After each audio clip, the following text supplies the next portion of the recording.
Assalamualaikum. Alhamdulillahirrahmanirrahim. Allahumma sholli ala sayyidina Muhammad wa ala sayyidina Muhammad. Jumpa lagi guys bareng Bang Andika di Ngabarin. Ngaji bareng Santri Nurul Mubin. Alhamdulillahirrahmanirrahim. Sehat walafiat semuanya. Teman-teman di luar sana juga yang nonton, yang like, yang pokoknya yang ngabarin bareng kita. Mudah-mudahan Allah kasih berkah di malam Lailatul Qadar, malam ke-25 di bulan Ramadan 1442 Hijriah. Tamu kita ngabarin pagi ini bareng Ustaz Sobri. Sehat Ustaz? Alhamdulillah. Alhamdulillah. Mohon maaf guys teman-teman semua karena kita beberapa hari ini nggak sempat live karena kepadatan guru, kepadatan santri-santri semuanya. Nah di belakang tuh masih ada Bang Nabil tuh yang bikin dekorasi kaligrafi. Nah pagi ini kita mau ngobrolin seputar seru sih sebetulnya. Nih ditemani Bang Dio. Nah Bang Dio kemarin udah kita wawancarain. Nah pagi ini kita wawancarain Ustaz Sobri. Ustaz Sobri ini menarik sih ceritanya. Nggak pernah mondok tapi bisa baca kitab kuning. Nah, penasaran kan ya apa sih kitab kuning itu? Sebenarnya banyak ya Bang Ustaz ya. Iya. Nah langsung kita tanya aja. Sehat Ustaz? Alhamdulillah sehat. Alhamdulillah. Nah, Ustaz Sobri ini salah satu santri pertama ya Ustaz ya di Nurul Mubin.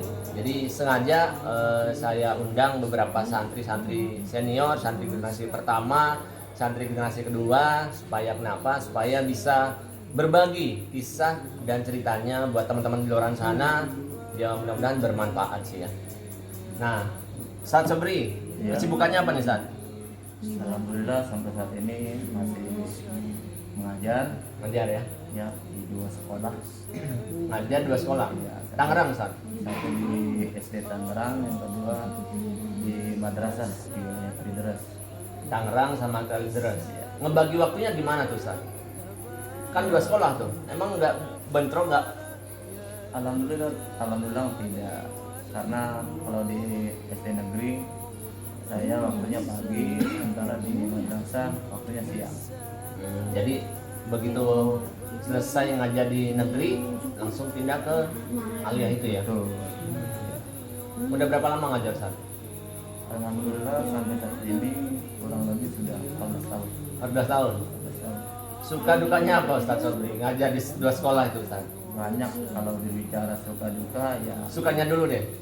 ya sukanya yang pertama tentu kita banyak teman ya, banyak saudara, dan juga menambah pengalaman. Kalau dukanya ya tentu yang pertama dimulai dari tahap awal itu ya honor ataupun gaji kecil, tapi seiring sejalan sampai saat ini ya ada peningkatan. Ya. Waduh, kalau bicara duka nggak kehitung dah ya, banyak dan nggak bisa kita sampaikan karena buat apa kita berbicara duka lah. Lebih baik kita berbicara yang suka saja. Iya iya. Jadi memang yang namanya guru itu sampai sekarang pahlawan tanpa tanda jasa. Siapa yang setuju teman-teman semua ya? Saya pun sampai sekarang bahkan teman-teman di luar sana berhasilnya itu salah satunya adalah jasa dari guru-guru kita sebetulnya. Secara nggak langsung tanpa kita sadari sebetulnya. Iya nggak Ustaz? Iya, tapi itu slogan lama saat. Slogan lama. Iya, pahlawan tanpa jasa itu slogan lama. Sekarang itu yang digaungin bukan pahlawan tanpa jasa, tapi pahlawan insan cendekia. Pahlawan insan cendekia. Nah, apa tuh Ustaz? Iya, sama sebenarnya sama artinya ya memperbarui bahasa saja, tapi seorang guru mencetak kader insan yang memiliki wawasan, mencetak pribadi-pribadi yang memiliki akhlak dan adab gitu. Akhlak dan adab. Karena memang cenderung teman-teman semua eh, banyak beberapa murid yang kadang kelewat batasnya. Ya, Iya Ustaz ya. Ya, mohon maaf bukan menyudutkan teman-teman di luar sana. Cuman memang ada banyak beberapa kisah dan cerita perilaku murid terhadap gurunya itu yang tanda kutip kurang baik terhadap gurunya. Padahal gurunya sudah all out nih ngajarin murid-muridnya seperti itu ya Ustaz ya. Iya. Nah, balik lagi nih teman-teman semua. Jadi Ustaz Sobri ini yang penasaran, saya masih penasaran, nggak pernah ngaji ya. Nggak pernah mondok, tapi bisa baca kitab kuning. Nah, gitu teman-teman. Itu yang sampai sekarang saya penasaran. Apa sih motivasinya Ustaz Sobri ini? Kok bisa gitu loh? Nggak pernah mondok, tapi bisa baca kitab kuning gitu loh, Ustaz. Berangkatnya dari mana, Ustaz? Awal mulanya tuh kok bisa? Yang pasti berangkatnya dari rumah. Bener juga guys. Salah pertanyaannya. Benar-benar berangkatnya dari rumah. Kemudian datang ke tempat pengajian. Datang ke tempat pengajian. Nah, tapi kalau berbicara apa namanya historis ya, iya. atau sejarahnya, memang di awal saya belajar, orang tua menekankan atau nyuruh belajar tentang satu kitab klasik lah. Karena memang berbicara kitab kuning itu berbicara kitab klasik sebenarnya. Ya, Kuno ya? bukan kuno, tapi klasik. Ya, klasik itu belum tentu kuno. Ya. klasik itu dalam pengertian eksklusif ya mungkin ya Pak. Enggak juga. Enggak, bukan eksklusif, tapi memang kitab-kitab lama. Khas lah ya. Khazanah keilmuan yang memang notabene sudah lama gitu ya, hanya klasik. Tapi awalnya berangkat saya ngaji, dasarnya memang pertama ya tetap ngaji Quran. Kemudian orang tua memerintahkan saya ngaji ke satu tempat yang di situ belajarnya bukan Quran, tapi memang itu tadi saya bilang kitab klasik yang sekarang orang nyebutnya kitab kuning. Walaupun memang secara harfiah kitab kuning itu kitab yang berwarna kuning sampulnya. Oh itu benar ya, kitab kuning itu kitab warna kuning. Iya, kalau dulu kitab kuning itu gitu. kitab yang istilahnya berwarna kuning, makanya disebut kitab kuning. Tapi secara makna kitab kuning itu tadi khazanah keilmuan yang memang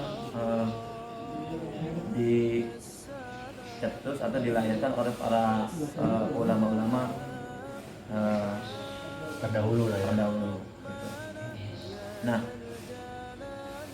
berawal dari situ saya mengaji tentang kitab kuning, ibarat kata ya ada kecocokan gitu. Awalnya saya memang belum paham, tapi ada kecocokan antara batin hati saya dengan kajian kitab kuning ini, ada kecocokan gitu. Artinya pas lah dengan apa namanya, bukan minat tapi Keinginan, kemauan. awalnya belum keinginan, tapi memang cocok dengan apa namanya, Hati ya. hati lah, dengan hati. Nggak ruwet bang, Ustaz. Kan setahu saya ya teman-teman, kitab kuning tuh, wah kalau kita nggak belajar dasarnya, udah ruwet aja bacanya, nggak ngerti aja. Karena kan nggak ada. Awal saya belajar tuh saya tidak berpikir ruwet, tidak ada keruwetan. Saya belajar apa adanya karena proses belajar dan tidak berpikir tadinya buat bisa nggak bisa, cuma belajar aja gitu ya. Artinya memaksa diri untuk Ya terjun, memang terjun. Artinya saya ikuti perjalanan pengajian kitab kuning ya, satu tempatnya di daerah Rawalele, dan kurang lebih hampir 7 tahun saya mengikuti pengajian ini. Setelah itu baru saya pindah satu majelis ke majelis lain, mengikuti setiap kajian yang memang di situ terdapat kajian kitab kuning. Adapun yang namanya bisa nggak bisa itu tergantung bagaimana pola belajar kita. Pola Tergantung belajar diri sendiri gitu pribadi, ya. Pribadi ya. secara pribadi. Ketika kita senang, ketika kita cocok gitu, dengan ilmu itu dan kita pelajari dengan istiqomah, insya Allah bisa. Begitu. Iya, iya. Menariknya teman-teman ya. Balik lagi nih. Jadi kalau kita seneng dengan apa yang kita lakuin tuh, capek, lelah, nggak bisa, itu hilang semuanya.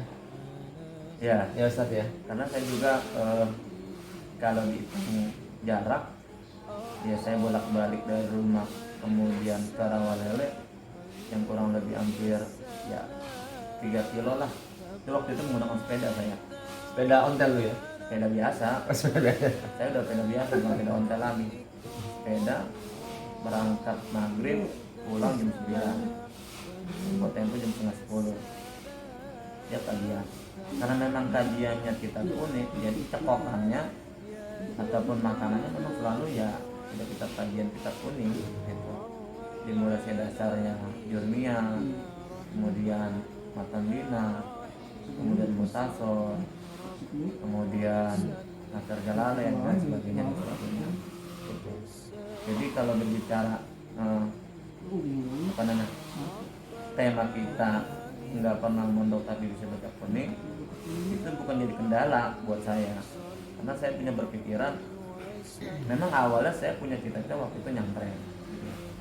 Nyantren pengen mondok.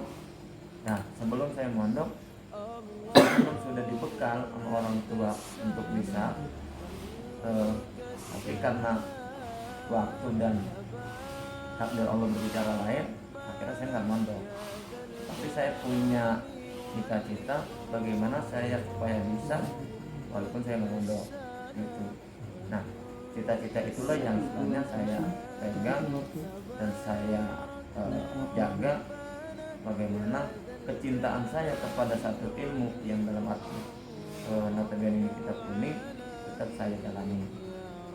Bisa nggak bisa apa namanya, pendapat saya dalam artian apa yang saya pelajari paling tidak saya senang gitu ya. Paling Saya nggak tidak berpikiran senang dulu ya. saya punya bisa nggak bisa, karena saya bisa belajar sampai semua literatur tentang kitab kuning, walaupun saya nggak pelajari saya punya itu, karena saya memang suka, saya senang gitu, kajian kitab kuning. Adapun setelah saya istilahnya bisa, kalau tanda kutip saya bisa, itu perkara yang memang sudah istilahnya apa namanya, Dari Allah lah ya, nurunin jalan takdirnya. ya bahasanya apa ya, sudah Pokoknya jalannya abang menuju from zero to hero, Ya. dari kosong jadi ada Ya, gitu begitu teman-teman. dah. Manjada wajada. Ya, siapa yang bersungguh-sungguh pasti akan berhasil. Siapa yang bersungguh-sungguh pasti akan bisa. Contohnya Ustaz Sobri yang nggak pernah mondok tapi bisa baca kitab kuning, karena semangatnya untuk mau dan suka, demen ya, gitu Ustaz. Dan kabar baiknya teman-teman, Ustaz Sobri ini juga baru lulus dari UIN ya Ustaz ya. wah, kalau lulus dari lama, udah lama ya? kuliah itu saya Kuliah. ya, kalau pada itu 2006 2006. bicara, kalau di UIN harusnya 2006 saya lulus. Cuma karena Allah menentukan jalannya berbeda itu, tapi akhirnya saya lulus 2010. Dari 10. Selamat Ustadz sekali lagi, mudah-mudahan ilmunya manfaat. Last but not least, Ustadz Sobri, manfaat apa yang sudah Ustadz Sobri dapatkan sampai sekarang dari keinginan kerasnya untuk belajar ngaji di Pondok Pesantren Nur Mubin ini Ustadz? Saya cuma tambahan satu saja, jadi tidak ada yang istilahnya sulit dalam belajar, tidak ada yang susah dalam sebuah pelajaran. Jika kita sudah terjun, jika sudah kita suka, nah, dengan istiqomah kita, selalu itu pasti bisa. Kuncinya berarti di diri kita sendiri ya, Iya. Ustaz ya. Kita dari kita, karena kalau kita memang tidak mulai dari kita, tidak bisa misalnya istiqomah ataupun istilahnya berhenti gitu ya untuk ngaji, ya kita nggak bisa dapat apa-apa. Luar biasa guys teman-teman. Jadi pagi ini saya mendapatkan banyak ilmu baru, insight dan nasihat-nasihat baik. Ya mudah-mudahan manfaat buat saya pribadi yang masih belajar, buat Bang Dio juga yang masih muda dan tapi masih punya giro semangatnya buat belajar di Pondok Pesantren Nurul Mubin. Nah, terakhir Ustaz Sobri, pesan-pesan apa yang mau disampaikan ke teman-teman di luar sana atau yang mau mondok, yang mau ngaji tapi kendalanya A, B, C segala macam, apa Ustaz yang mau pesan-pesan buat teman-teman di luar sana?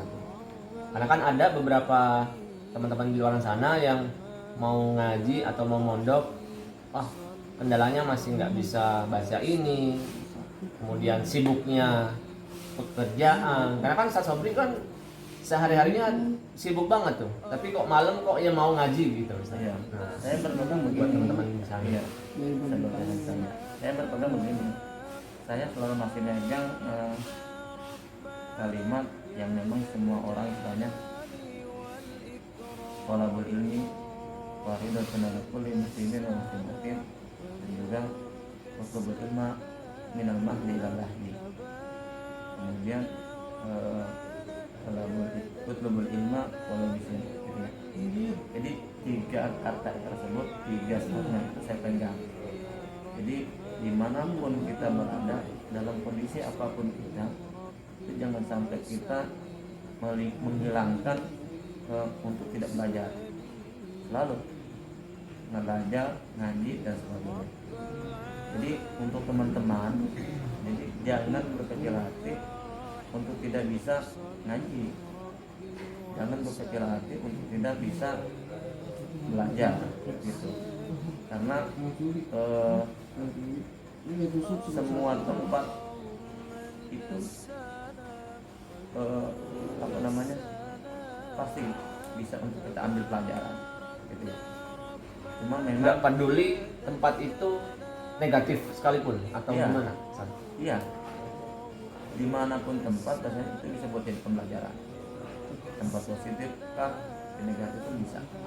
Cuma karena yang jadi pembahasan kita adalah tentang mengaji kita, istilahnya kita, itu tidak ada istilahnya kendala sebenarnya. Waktu, keuangan dan sebagainya itu bukan kendala sebenarnya ya. Tinggal kitanya aja mau atau tidak. Ketika kita mau pasti bisa, karena memang awalnya saya nggak punya uang untuk belajar waktu itu, karena memang alhamdulillah tempat saya ngaji pun tidak pakai uang ya. Yang kedua, waktu pun bisa kita kondisikan ya. Dan juga